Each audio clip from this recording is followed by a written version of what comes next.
शरद पवारांनी माजी मंत्री दिलीप सोपल यांची भेट घेतली।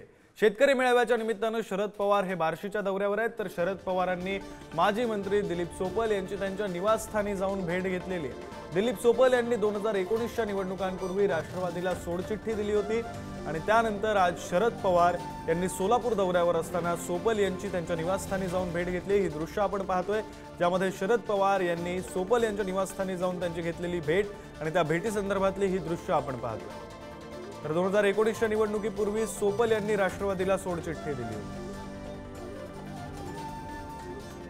प्रतिनिधी अनिकेत गायकवाड सध्या फोन लाईन वरून जोडले गेलेत, अधिकची माहिती त्यांच्याकडून घेऊया।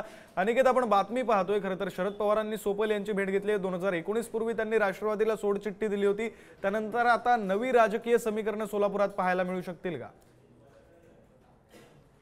नक्कीच विक्रांत, आपण जर पाहायला गेलं तर शरद पवार आज सोलापूर दौऱ्यावर आहेत आणि माजी मंत्री असलेले जे त्यांचे जुने सहकारी आहेत दिलीप सोपल यांची त्यांनी भेट घेतलेली आहे। त्यामुळे आता राजकीय चर्चांना जे आहे ते उधाण आलेलं आहे।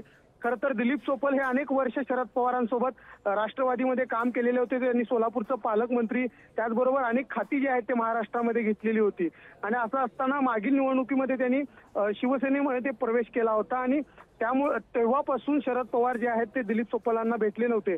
मात्र आज शरद पवार शेतकरी मेळाव्याच्या निमित्तानं बार्शीमध्ये आले होते आणि त्यांनी दिलीप सोपलांची भेट घेतल्यानंतर आता सोलापूरचं राजकारण जे आहे ते आता पवारांनी भाकरी फिरवली काय असं राजकीय विश्लेषक म्हणतायत। खरं तर आज पवारांना अनेक ठिकाणी विरोध देखील झाला, मात्र असं असताना या दिलीप सोपल आणि शरद पवारांच्या भेटीला एक मोठं महत्व असं प्राप्त झालेलं आहे। विक्रांत, अगदी खरं अनिकेत, खरं तर या भेटीनंतर सोलापूरची राजकीय समीकरणं कशी बदलतात आणि त्याचा महाराष्ट्राच्या राजकारणावर काय परिणाम होतो का आणि झाला तर तो कशा प्रकारे, हे सगळं पाहणं महत्त्वाचं असणार आहे।